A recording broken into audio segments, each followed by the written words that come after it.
Thank you, Roshan, for this introduction. So I will share my screen so you can see my presentation. So yeah, as Roshan said, my name is Sagida. I have participated in Yale Young Global Scholars. Actually, I did it this summer, so everything is pretty fresh in my memory, I hope. And I really want to tell you about this amazing opportunity and motivate you to actually apply there. And maybe you will get in and you can be an alum too and give such presentations the next year. So in this presentation, I will talk about the YYGS in general and some specific to summer 2021 things. And I will also explain my experience with online YYGS. So as you probably know, everything was canceled this summer, so we had YYGS Connect. So what is Yale Young Global Scholars? It's as you can read here, it's an academic summer enrichment program. Basically, for 2 weeks in summer, you can choose at what time you go to New Haven in USA. You live in the Yale University for 2 weeks. You study there.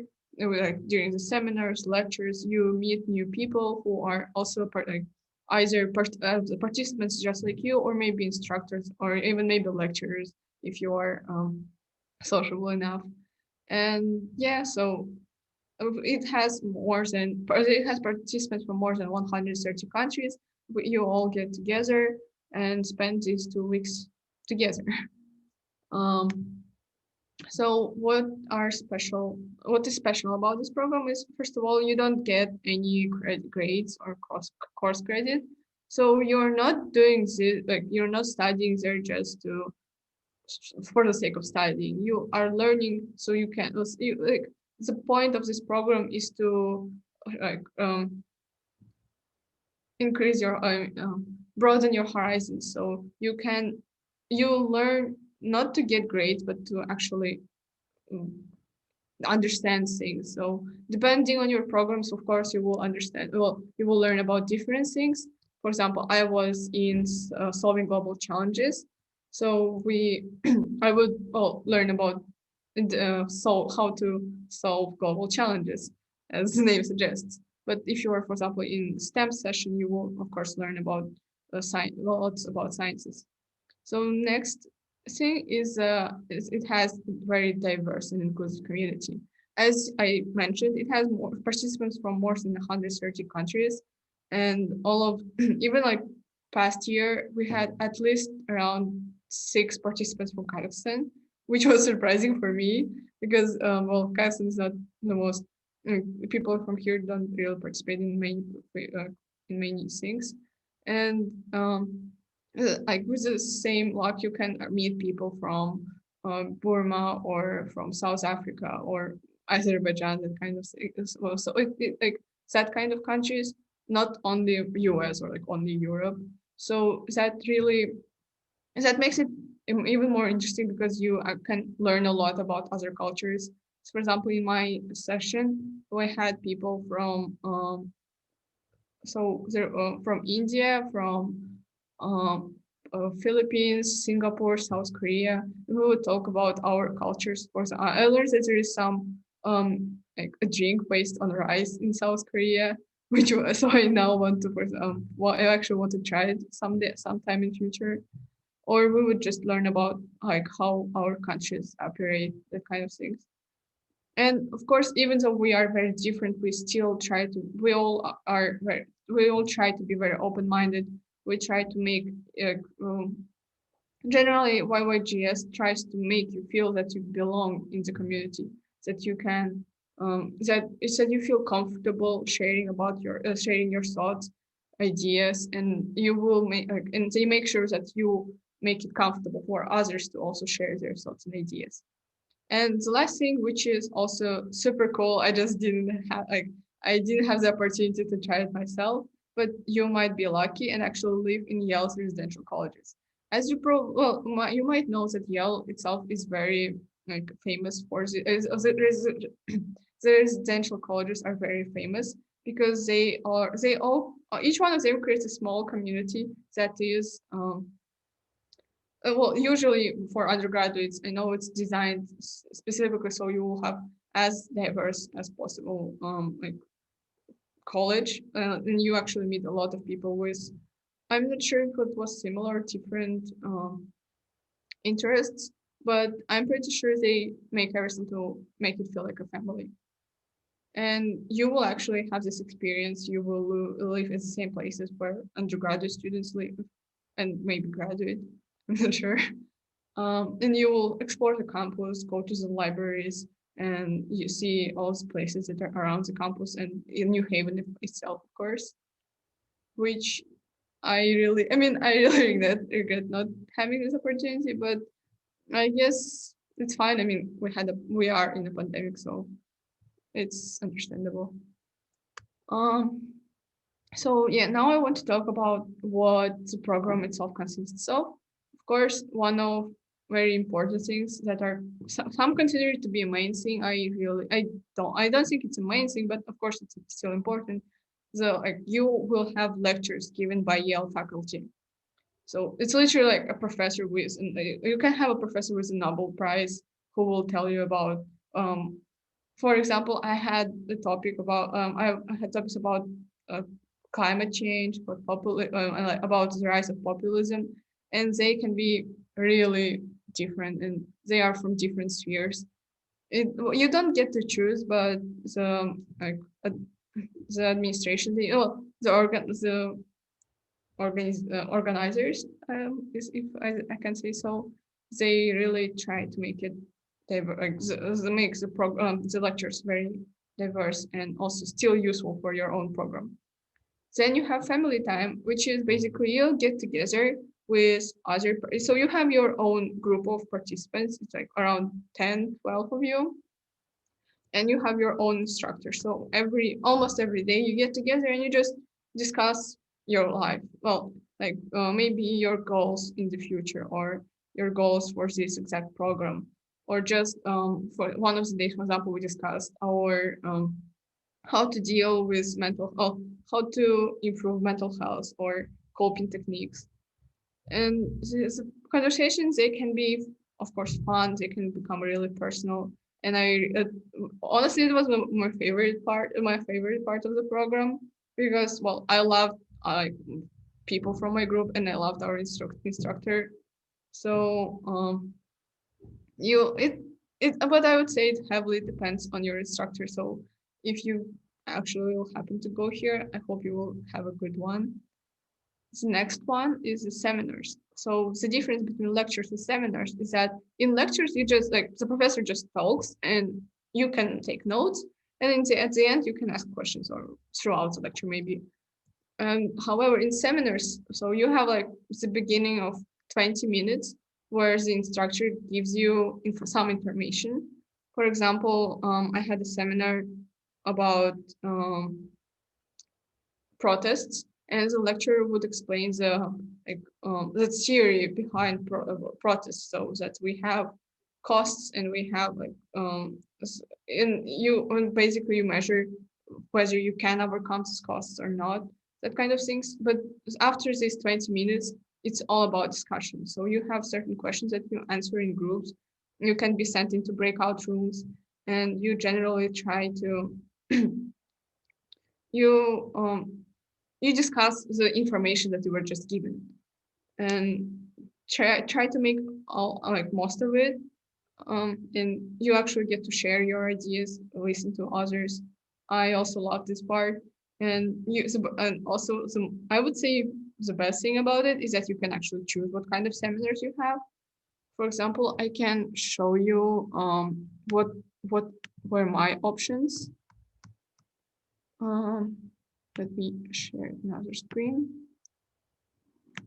So before the program begins, you will be sent this kind of, well, I was sent this kind of blue book where I had the options for my seminars, and I had 3 slots, and I needed to pick seminars for each of the slots. So some examples include like food as political will and policy pressure.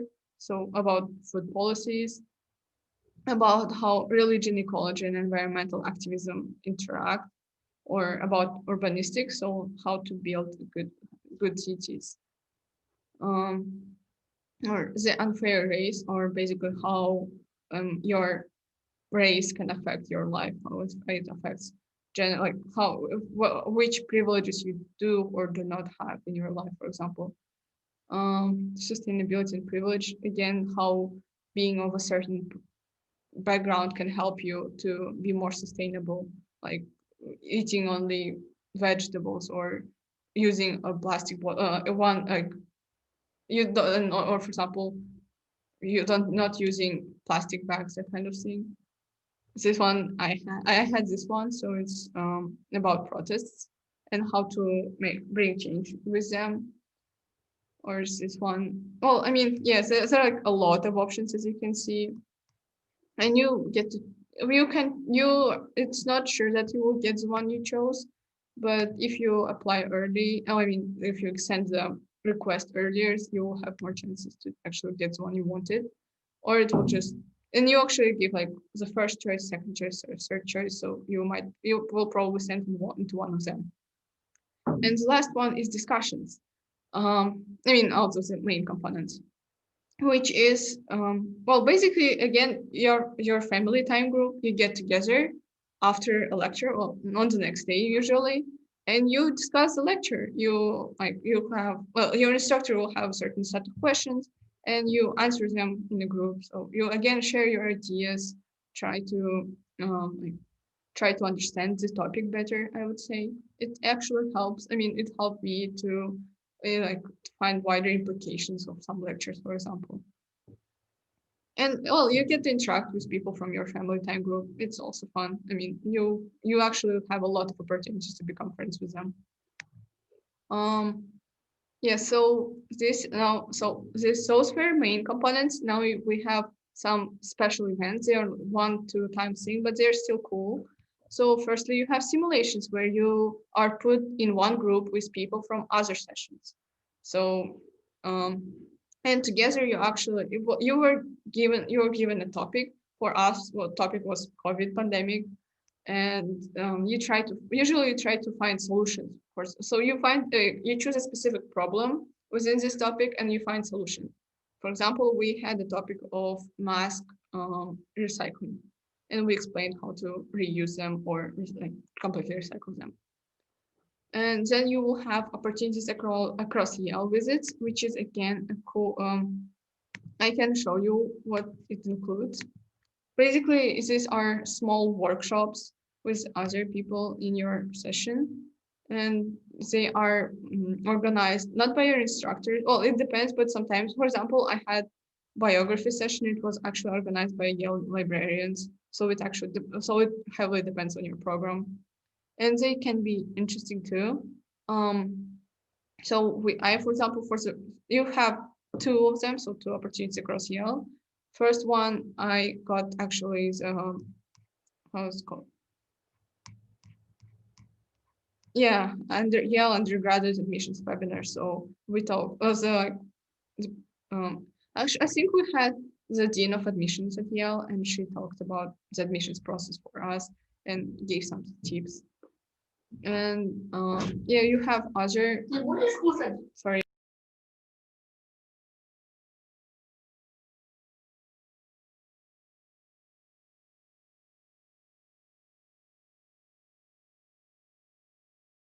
I'm really sorry. That was my little brother.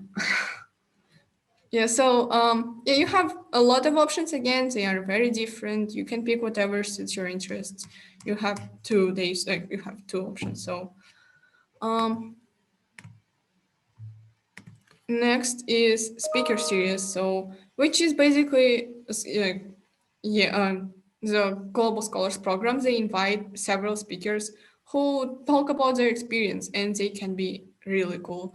For us, we had a guy who helps to promote entrepreneurship in North Korea, while he himself is like from Singapore, and he actually was like a few times he was in a life-threatening situations, but he still continues to do that. He still goes to North Korea a few times a year and tries to help them to actually develop entrepreneurship. And or there was a woman who helps refugees in Middle East. So they have a camp where the kids they learn they actually get education, learn skills like in robotics or programming, and she changed their lives. And also there was one guy who worked in he well basically his project was about empowerment for Asian Americans. Oh, I mean he was an Asian American, so especially during the COVID pandemic, because there was a lot of interest in instances of racism towards Asian looking people in general. They would get together and try to show that like try to stay strong together. Also, they supported the Black Lives Matter movement in New York. Apparently, with they created one like through one of their protests in New York, they actually passed, like they forced their local government to pass a law that will actually help, like that will hold police officers more accountable for their actions. There was something along these lines. So yes, for so this last guy, he was a Yale, he was a YYGS alumni. I'm not sure which year, but yeah. And other two they were not, and so you see the yeah global scholars they can pick the people who are the best, not specific like they don't have to be alumni or non alumni. And there are some other things, for example, film and discussion events or talent shows, which, well, I didn't have, so I can't really talk about them. But I suppose they're pretty self explanatory, and I suppose they are really cool because, well, you have like hundreds of people in your program, probably many of them have like really cool talents, and just looking at them would be fun. So yeah, you might have the opportunity and actually participate in all of them. And now, being a bit more specific about the program for you is that you will have three sessions. So this is the time when you can participate in the program. So you see, each one of them goes like back to back, and you have to be present for all 2 weeks. And within each program, you have choice of like one out of four programs. Innovation in science and technology is focused on STEM science. Well, yeah, on sciences, technology, engineering, and mathematics fields. Yeah, okay. Actually, I will go further. Danielle, do you want to tell about your experience because he actually participated in a very similar program this year? Hi everyone, my name is Daniel. Yeah, so I came here just to support my friend Sagida, but I ended up talking here. That was pretty spontaneous. So yeah, I also attended the program this year. My session was applied science and engineering, and overall, I would say this experience was amazing. My program was very intensive. We learned a lot of things from the lectures. I attended like lectures about the Hone and Duffy intervention.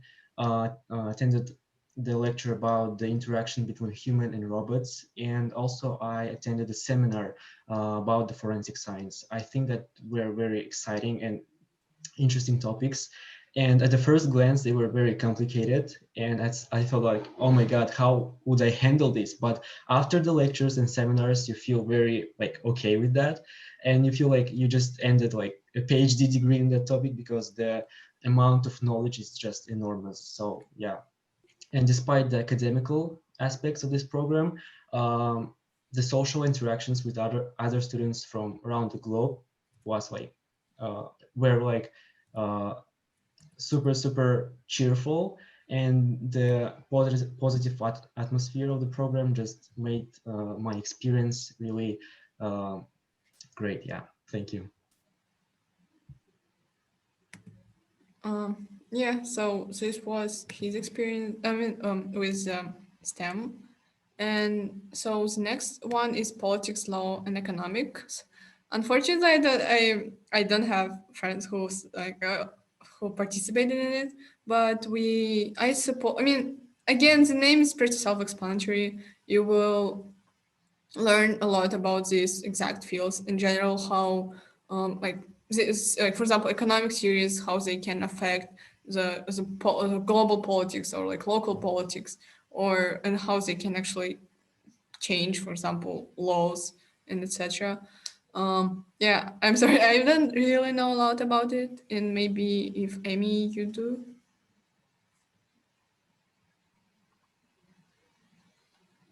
Hi everyone. I'm Ami Sobin. I'm the Associate Director of External Affairs. Just to jump in really quickly, I want to point everyone, and I'll put the link in the chat. We do have a web page on our website that describes all of these sessions in more detail. And we even present some questions that if you ask yourself certain questions, you might be good for any of these sessions in particular. So the politics, law, and economics session is one of our first sessions that we've ever offered in YYGS ever since 2013. It's by far one of the most popular sessions. Yale is known for our studies and grant strategy and our law school. So we do have a lot of professors, veteran professors and instructors that are very, very well versed in these fields. Like Sagida, I think you described it pretty well. It's all of our sessions are pretty interdisciplinary, and so you're going to be studying these three topics: the applied theories, practical theories. We talk about what's going on in the world today, how the rest of the world impacts our politics and law, how we impact the global political sphere. So it's pretty broad, and in the seminar selections you can kind of narrow in your interests even more. But yeah, I hope I answered your questions. And if you have any more questions about any of these sessions, then please do visit our website, which I'll put in the chat right now.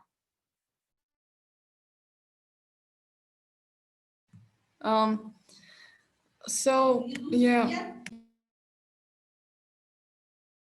I'm sorry, my family is disturbing. So yeah, the next session is for people who are interested in humanities, literature, philosophy, and culture. And as you can read from the screen, you analyze culturally significant works and question their ideas and explore creative ways to use arts to better understand and impact communities.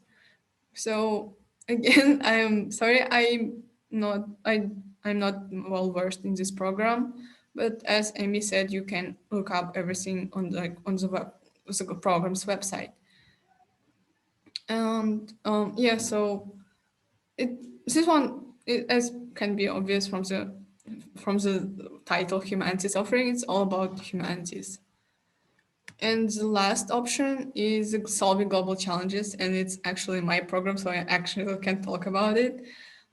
Basically, what you do is you are presented with, well, the whole program is about that we have certain global problems, especially, like, yes, you probably have heard about the Sustainable Development Goals made by UN that we should reach by 2030. And the whole program discusses how we can do that, and like what are the ways to actually achieve them, or what are the obstacles and how to remove these obstacles. And it's not focused, so why it's cross-disciplinary? Because to solve any kind of problem, you need knowledge from different spheres. You need to know how to you need to know how politics works, so you can actually implement your idea on like a state level or even just a city level. You need to know how you need to know the science, usually, because most of the, well, a lot of actual solutions involve technology. They involve they involve creating solutions through scientific method. And of course, through humanities, you actually connect, so you can actually connect the people who we are trying to help with, and with your program. So you need to know how to convey your ideas in the best way, not only to your specific audience, but generally to everyone. So you can. Oh, okay. Yeah, I will. Amy, can you please send the link to the chat?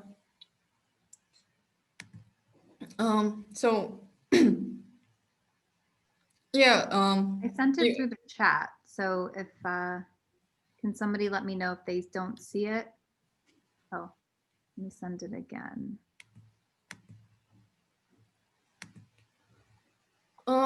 Guys who are raising their hands, if you have any questions, please just type them in the Q&A and I will answer them, or you can, or like we will actually ask you at the end of the presentation. And yeah, so you can raise your hand then, I guess. Yeah, so again, as I said, you still need humanities to solve global challenges so you can connect with people. And I just wanted to include this quote that we actually saw on one of the seminars. I'm a bit biased towards this program, so I'll just give a bit more information. And well, as you can read here, a discipline is about a division that employs particular theories and methods. Each discipline has their own organizational culture, settings, and rules. Crossing discipline is about breaking these rules and crafting new. So you break this rule, you craft your own, and you solve global challenges with it. Yeah, in here, Emmy. Yeah. I guess you can take over here. Okay, sure. Sorry, I'm just answering some questions. I will. Okay. Hi, everyone. Thank you again so much to EducationUSA and our 2 alums for preparing this presentation and getting some interest from Kazakhstan and other Central Asian countries. I'm so curious to know who all is in the participant chat. So hopefully I'll get to see that list later on. And if you have any questions, we'll be putting our program email address at the end of the presentation so that for any other questions that we don't get to, you're more than welcome to send us an email. Here I'm going to be talking about our eligibility requirements. Some of you have asked who's eligible to attend our program. We only admit secondary school students, so high school students between the ages of 16 and 17. Students can be 15 when they apply for our program, but they must turn 16 years old by July 19th. And this is for YYGS to comply with a lot of legal policies in Connecticut, in the state of Connecticut in particular, when it comes to working with minors. So you must be 16 years old by July 19th, 2021. English fluency. So this is a pretty big one. We are an American university, and so our instruction will be conducted in English only. We do not expect students to be as fluent as somebody whose English is their mother tongue, but because the rigor is similar to a college freshman level of instruction, we do like to see the fluency level to be pretty strong. If you have any questions about your own fluency, you can take the TOEFL or any of those standardized tests. We do accept those scores, although they're optional, so you're not required to submit them. You can also go on to Open Yale courses. It's oyc.yale.edu or a Coursera course, and you can take one of the 101 classes just to see if it's something that you feel comfortable with, because you're going to be learning in English throughout lecture, throughout seminar, throughout family time, and you're going to want to be able to communicate just like all of the other participants. Grade level. So this is definitely an important one. You in the US here, we call them sophomores and juniors, 10th or 11th graders, or the international equivalent. So just as a rule of thumb, after you complete YYGS, you should have 1 or 2 years remaining of secondary school. So if you complete our session in July, once you're done, you must go back to your home secondary school, and you must have 1 or 2 years left to complete before you graduate. We do not accept students that are in 9th grade, which means the first year of high school.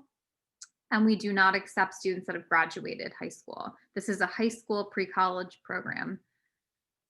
Graduation date. This is another way that you can determine whether or not you're eligible grade-wise.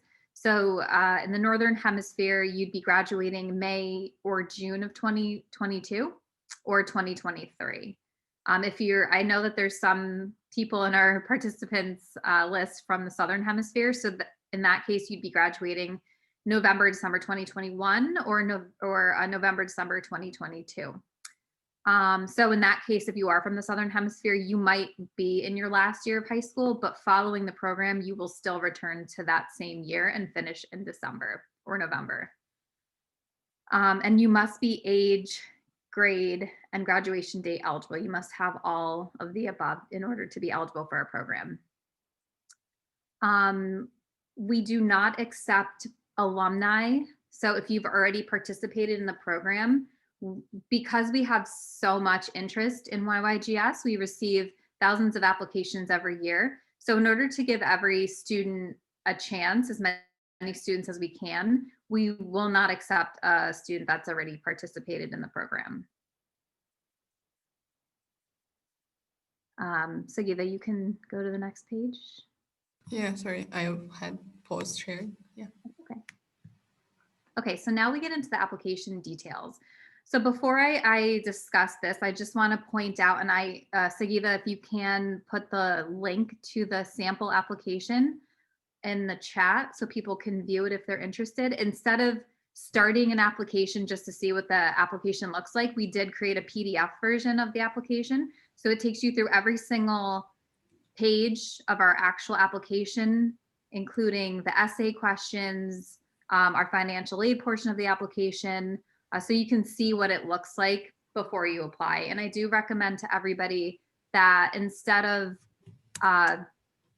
in some of the essay spots or the short answer questions, if you wrote everything out in a Word document so that it's saved on your computer, because I know sometimes with access issues, sometimes the page refreshes or it doesn't save, auto save. This way you don't lose what you're writing, and sometimes mentally it's just easier to focus when you're writing in a Word document as opposed to like a small little box on the computer screen. So definitely take a look at that, but I'm going to go over the important components with you here now. So we do require an activities list. So we allow, sorry? Do you want me to share screen the application, like the sample application right now? Or So yeah, let's do that after. Let's just go, I'll go through these points quickly and then we can switch over to the application so you can show it to them. Oh, okay, great. The activities list, we ask for 3 activities. We do not accept resumes or CVs. We want students to list 3 important activities to them, and we ask them to write about which activity is the most meaningful to them. So let us know if it's you're babysitting a sibling, you're taking care of an elderly grandparent, you're working in a store, you're in the student government, anything counts as an activity. Anything that you do is an activity, intracurricular or extracurricular, job, internship, sports, anything. And then for your most meaningful activity, just give us a little insight into why, just so we can understand who you are a little bit and why that's important to you.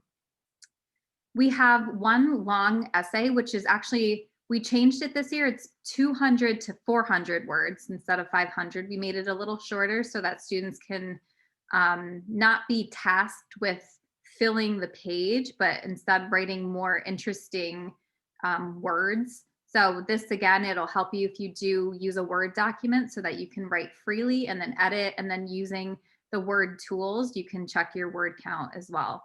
And we can show you the essay in just a minute. And then there's a short response that's 200 words. We have something called fast take responses, and there are 2 of them. So these are fun questions that we want to hear your answer in like a tweet. So it's similar to, if you use Twitter at all, it's similar to how long or short your tweet would be because it is limited in characters. So we can also see that in a minute. We do require an official school transcript. This means that it would come from your school guidance counselor. So what you would do on the education page of the application is you would enter the information for whoever your guidance counselor is at your school or whoever your school official is. An email would go to them and they would upload your transcript through a form that's sent to them through email.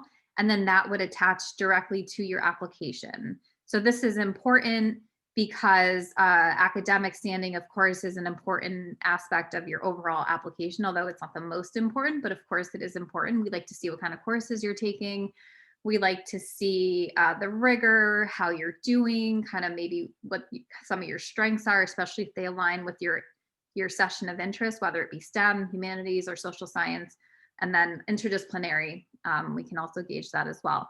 You do have the option to upload your own transcript. That would be called the unofficial transcript.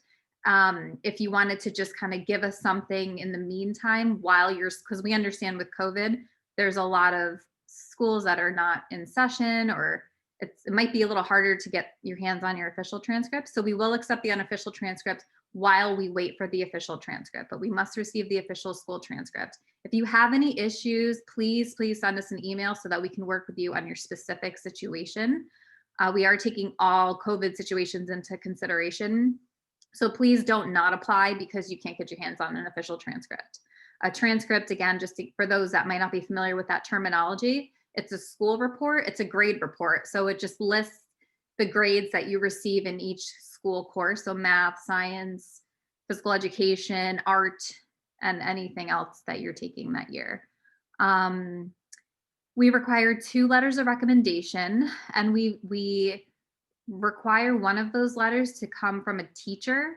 So we tell students all the time, ask a teacher who knows you well, who can speak to your strengths, who can potentially give us an example of something that you've done that strengthens your application even more. Don't ask somebody that you might have known for 2 months or something that can't really strongly recommend you. It's really important that somebody that knows you well recommends you. For the second recommender, it can also be a teacher, or it can be an internship advisor, a camp counselor, a coach, anybody else that knows your strengths well. And of course, if it contributes to your applications fields, if you're applying for STEM or humanities, et cetera. If you've ever done research in the lab, that would be great for one of the STEM sessions, things like that. So just be careful with who you ask, and please let them know, as well as for the school transcript, that must be submitted to us by the deadline. The application fee, we do require an application fee. Sorry, Sagida, can you just go back to the presentation? We do require an application fee. It's $60 for early action, and the early action deadline is November 10th. There's $75 for regular decision. These are US dollars, and that is January 12th. If the application fee presents a financial hardship for your family, we do have an application fee waiver form, which is located within the financial aid portion of the application, which is a very simple form to complete. You'd have to complete the financial aid form, which we'll go into in a little bit. But there's a link on that page where you would have to enter the details for somebody like a counselor, guidance counselor, somebody at your school who knows your family's financial situation well. You just enter their name, enter their title, enter their email address, and then just like the transcript, a form would be shot off to them. They would complete the form, submit it, and then your fee would automatically be waived. So please don't let the fee be your impediment to applying to our program. You can actually apply without the fee. So just keep that in mind. And the last thing for the application that you should know is there is a submit button on the last page. So you must click that button for your application to actually be submitted. And then it would go in for review. So once we have the 2 letters of recommendation, the transcript, the application fee or the fee waiver form, and then you submit your application, then your application is officially submitted and will be processed for review. Okay, now you can, thank you. Now you can switch. These are the deadlines that I just mentioned. Early action deadline, November 10th, and this means you would have to have all of the components in by November 10th, and you would receive either your admissions decision by Christmas. So we will either, we'll make 2 decisions by Christmas. We'll say you're admitted or you're deferred to the regular decision pool. We will not be waitlisting or denying anyone in the first round. If you're deferred, then we'll just consider you with the regular decision applicants. If you apply by the January 12th, then we will let everybody know by mid-March, whether you're in or not, and all of the decisions will come with your financial aid package as well. So you'll know exactly how much you owe when we release our decisions. Some of the pros to applying early, if you're applying for financial aid, the benefit to receiving your decision early is that you'll know what your financial aid package is. And that way, a lot of our students, if they need to fundraise or do anything to bridge the gap between what they can afford and what we've given, then they can fundraise in that period of time. When we would run the program on campus, students would apply for their visas a little early. And then just in general, some earnest students want to know what they're doing for the summer by Christmas. So that's not for everybody, and there's no penalty to applying regular, although of course there are some definite benefits to applying early, just personally. But applying regular decision is in no way less beneficial.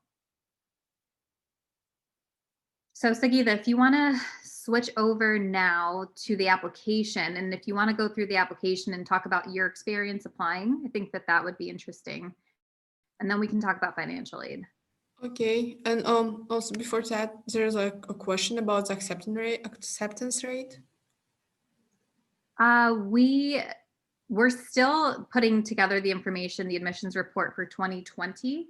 But just in general, I think historically the admissions rate historically has, or I guess the matriculant rate historically has been around like 34%. In 2021, however, we're admitting more students than we've ever admitted. We're admitting 2,400 students, which is almost double, not almost double, it's a third more than we've ever admitted. So naturally, you know, it's still competitive, but we do have more spots, which is always a good thing. And there is a question if Turkmenistan can apply. You might know that. Of course. Yeah. Yes. Yeah, we're open to all countries, all territories, all islands. Okay, and there's a last question for now. Oh, well, Who taught me in terms of the recommender, your question, he's asking if a former teacher who taught him previously could be the recommender. Of course, as long as that teacher knows you well. I mean, if it's your second grade teacher, I think that that's too long ago. I think it should be somebody kind of recent in your teen years that knows you well, kind of as you are now. So I hope that answers your question. Don't go back 10 years, but if it's a former teacher, then yes, of course, you can ask them to be your recommender. We can answer these questions. So this is what Amy already mentioned, and how's that? One of the goods. Well, even if you will be rejected, I mean, like the bad case scenario, it still is a good, very interesting experience to just fill out this application, because it is very similar to generally Common App and like US universities application. So when you actually will get to that point where you need to apply to university, it will be a bit like easier because you already done a similar thing. So just like a little bonus, I would say. So yeah, here you just press yes or no. Probably should press yes, or you shouldn't apply it at all. So so as someone asked if we can choose a session. So yeah, you see here, you can actually choose, like you can say which what is your preference, and so you can say if you want to apply to all of them, or like only 3 of them, or only 1 of them, and you indicate which one of them is that one. And here you actually explain, you have 100 words, which is not a lot, so you really need to be concise why you want to choose that session. And yeah, again, the instructions are pretty clear. You can read them. And my session was solving global challenges, and I just explained that in future that's what I want to do. I want to work in a government or like non-governmental organization and help different communities around the world to actually, well, survive, or just generally to make their lives better. And solving global challenges is just a perfect program for me in that terms. And I actually wanted to be considered for 3 programs. Oh, yeah, for 3 programs. And second being the politics, law, and economics. Again, I explained that it is still very close to what I want to do, because there's a lot of politics in trying to influence the world. And my last option was sciences. Yeah, it was similar to innovation in science and technology. And and I said that I want to um, yeah, again I said that solving global challenges involves a lot of technology, so it's beneficial for me to learn how this technology and science works. So here you have another short question, why you actually want to go to YYGS. I mean, it's YYGS in general, but like why this summer program, why not any other summer program? And why do you think you will contribute, what do you think you will contribute to this program? Why do you think you will actually fit there and you will have a good experience? Actually, it's an interesting thing that previous year we had a 500, so this essay was our main essay. Like this prompt was for our main essay. So we wrote like 500 words for it. And but here you have only 100 words. So again, try to be really concise. What I wrote in my essay was I explained that I had a metaphor. Maybe you have seen this animation. Um, in Russian, it's called Galvalomka. In English, it's called Inside Out. So it's about a teenage girl going through the teenage years. And in here, like it was shown that in all of our heads we have this like small like orbs with memories, so they're like our life experiences and they generally kind of contribute to our personality. And I explained that yeah, I already have some of these orbs, and I want, like, by attending YYGS I want to collect new ones. And I explained how my old orbs like connect with the new ones I can actually get with YYGS. Emmy? Thank you, Sagida. That was really helpful. And I hope that everybody learns a little bit more about our application by seeing it here. I do want to acknowledge that it's almost been an hour. So I wanted to just touch on a few more points before we end our portion of the presentation, and maybe we can take a few more questions. I do see two really fantastic questions in the chat that I want to acknowledge to everybody because they're important questions. But firstly, I just want to say something about the essay question. The essay question is really where you're going to be able to tell us who you are. Think about the essay question like a personal statement. What do you want us to know about you? After we read your essay, will we know who you are compared to person B? Will you stand out in any way? Don't write what you think we want to hear. Write something extremely genuine. You be uniquely you, be who you are. Go with your instincts. Don't overthink it. But really write something that's very personal. We want to know who you are, and using a story like Sagida did, relating your future to a metaphor, that's all fantastic. And I feel, you know, that makes a really strong application, a really strong essay question. So that's what I have to say about the essay. Fast takes, just be authentic, be you, don't overthink it, because many of us have been reading applications for a very long time. So it's easy enough to suss out the ones that are authentic versus the ones that are just kind of like writing what we might want to read. They're much more interesting if they tell us a story. So tell us a story that relates to you. I'm going to go to the questions now in the chat box. Is YYGS 2021 summer session, will it be online? So at the moment, because COVID, we were optimistic last summer in trying to plan for an on-campus program in 2021. But now, since it's the fall and we need to make a decision, given currently how COVID is doing, we are seriously talking right now and trying to make a decision whether or not we want to move online. That decision hasn't been made yet, but we plan to make that decision and announce it publicly, definitively within the next week. So towards the end of next week, just check out our website or sign up for our mailing list, because we'll be sending an email about it as well. Our email list can be found on the homepage of our website. So Sagida, if you want to put the website in the chat, that'd be great. So we will let you all know. At the moment, it's going to be on campus, but again, our superiors are making that final decision, so we should know very soon. If it is in if it is online, we'll still be admitting the same number of students. The dates will be the same, the sessions will be the same, everything will be the same, except for the residential component because it will be virtual. If your teachers, so I've seen this question a few times about recommenders writing letters in English or their native language. We do not require them to be translated. Obviously, it is nice if they can be translated loosely, if it can be written in your native language and then translated loosely by them or somebody that not by you, but somebody, if it's not them, maybe somebody close to them. If that's not possible and they feel like it's actually a form, it's not a letter, so they should easily be able to complete it online. So tell them to look at that. If they want to write something in their native tongue, then they can do that and we will get translators on our team. So don't worry about that at all. Yes, you do need English fluency to participate.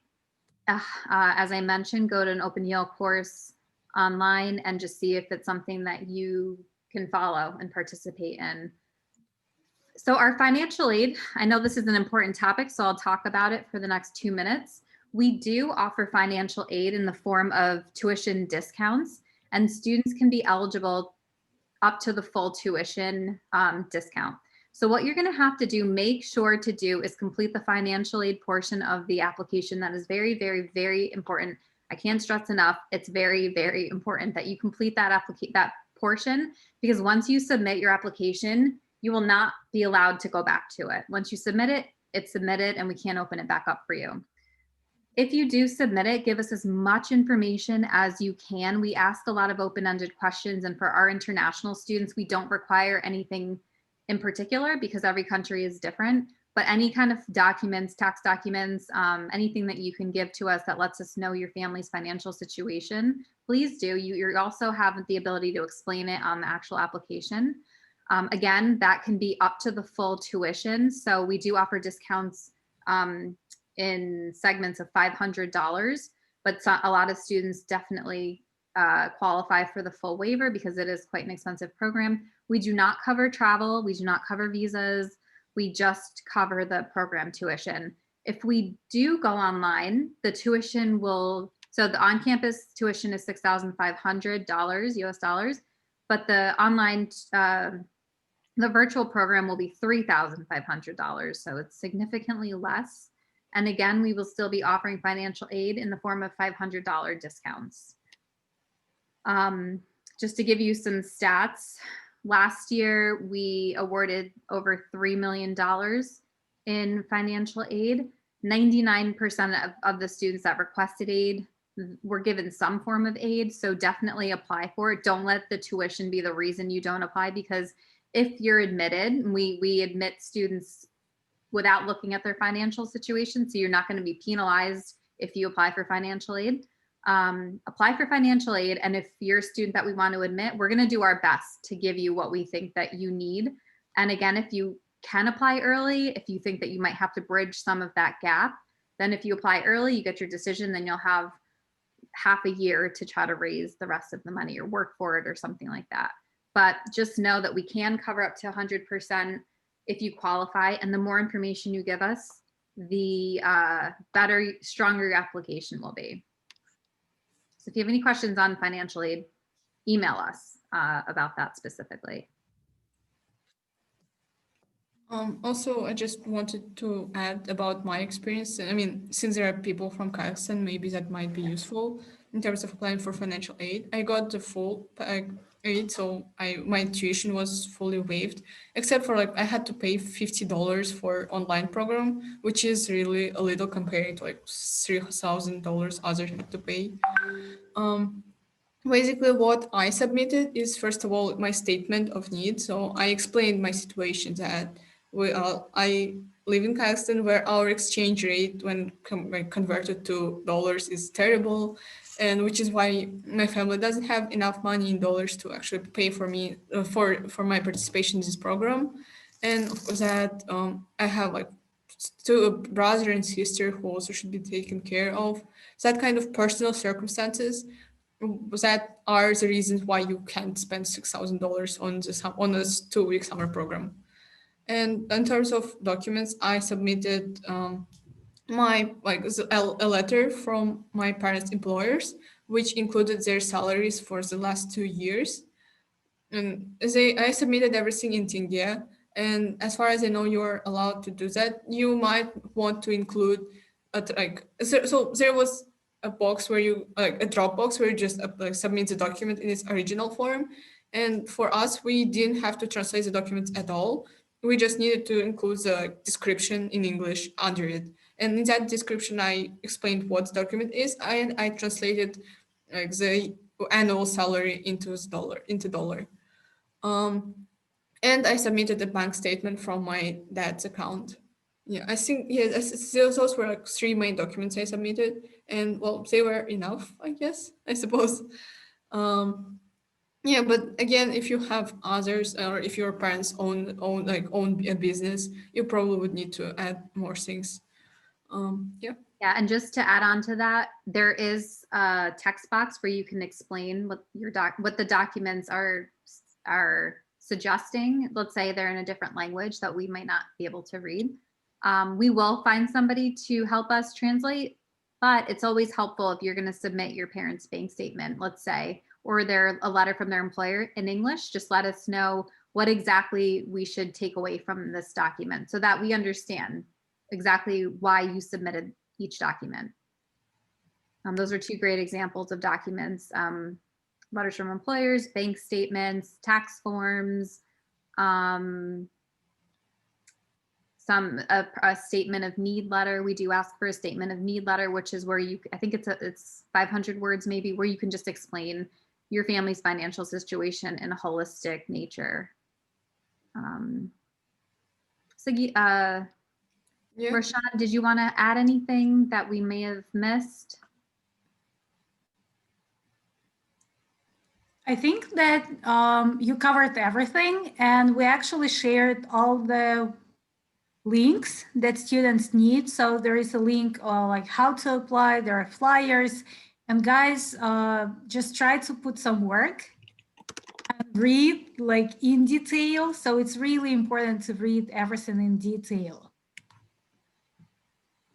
And yeah, and you said that you do not give fee waivers, right? Application fee waivers. No, we do.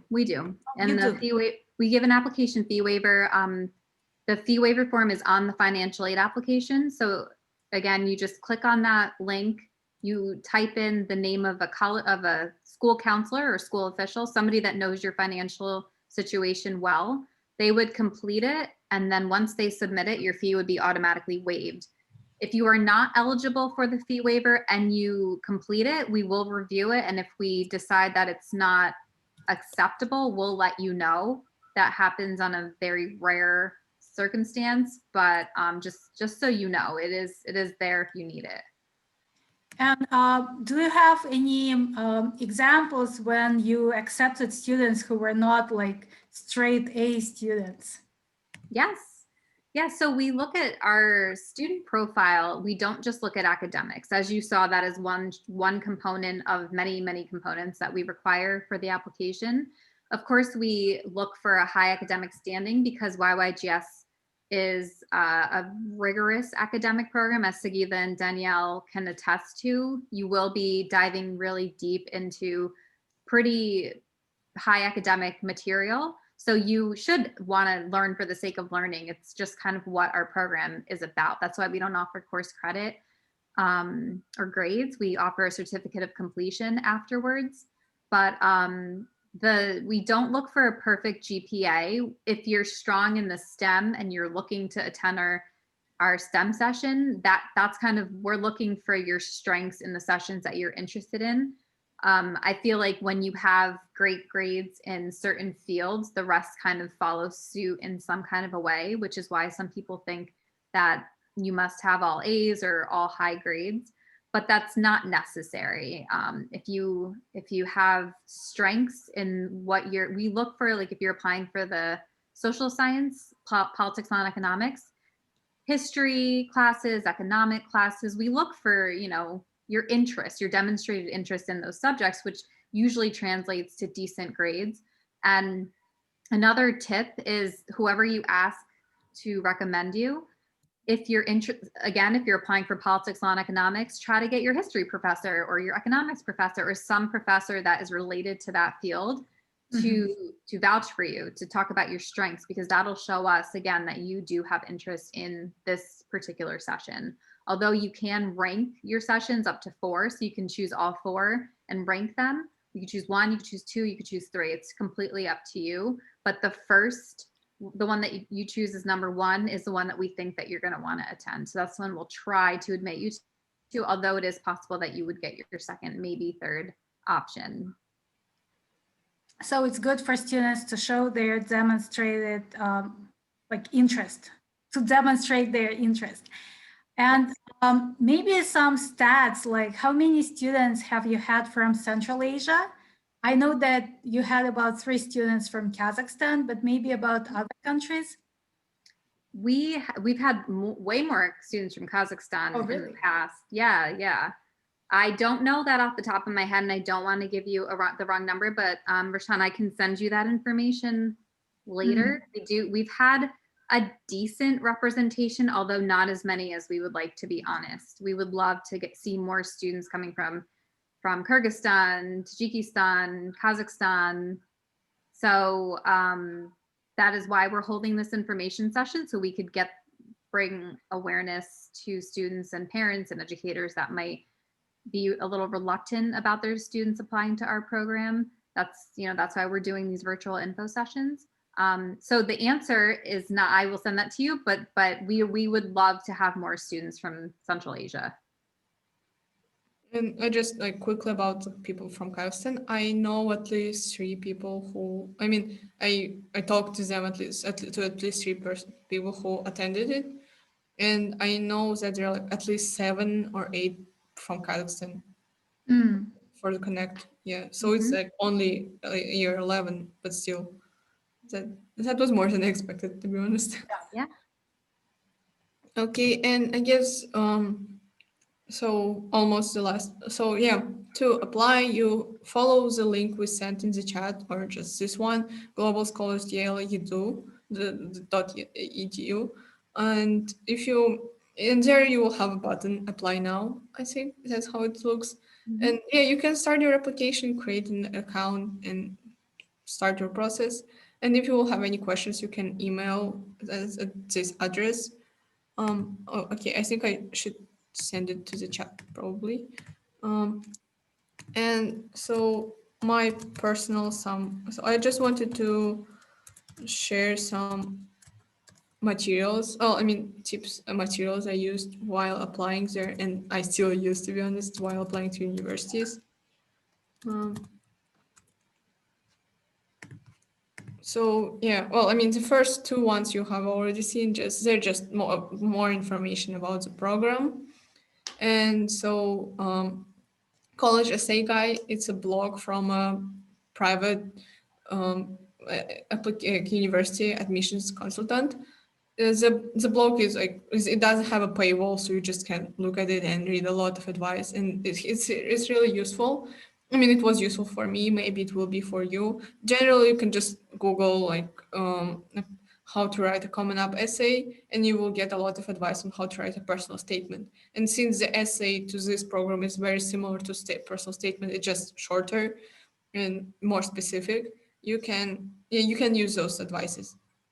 And there is a subreddit. That's my favorite resource in general. It's called Applying to College, and it has everything about admissions to US universities.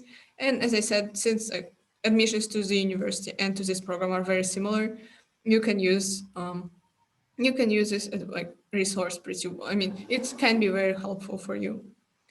And yeah, as Amy already said everything about components, that you really need to make sure that you are authentic, that you are not trying to be someone you are not, because usually it's pretty obvious from your writings that you're not that person.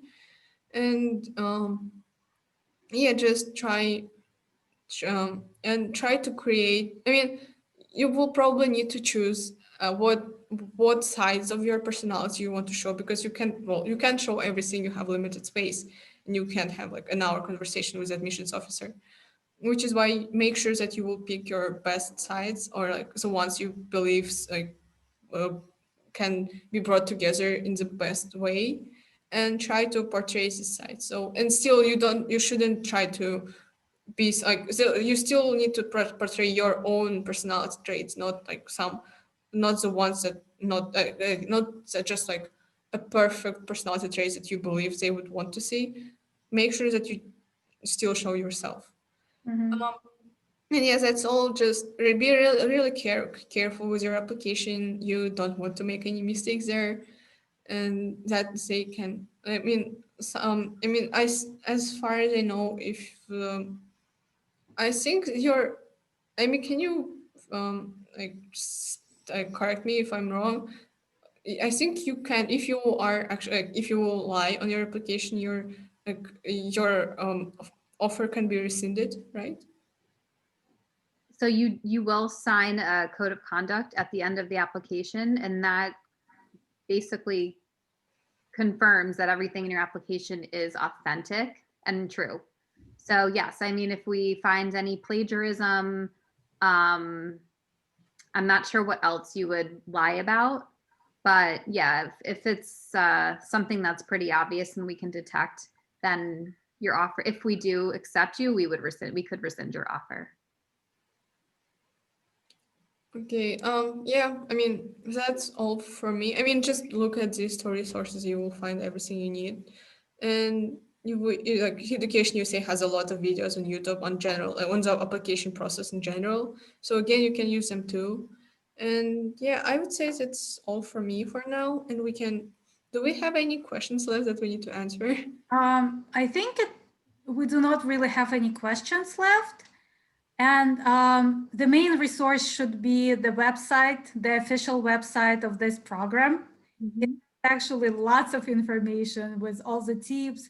And they also do many information sessions on each program. So guys, if you're really interested, just go ahead and participate in those sessions too.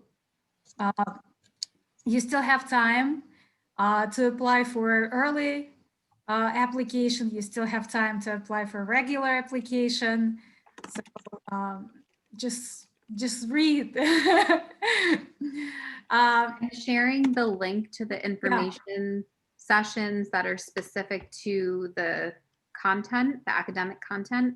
So if you're interested in the LPC, Literature, Philosophy, and Culture, or Politics on Economics, you can just click on the specific webinar, and the program manager, so the person on my team that actually curates and puts together the program, will talk about the program and give you like more specific details, if that helps, which I think is very useful if you're deciding between different sessions. Yeah.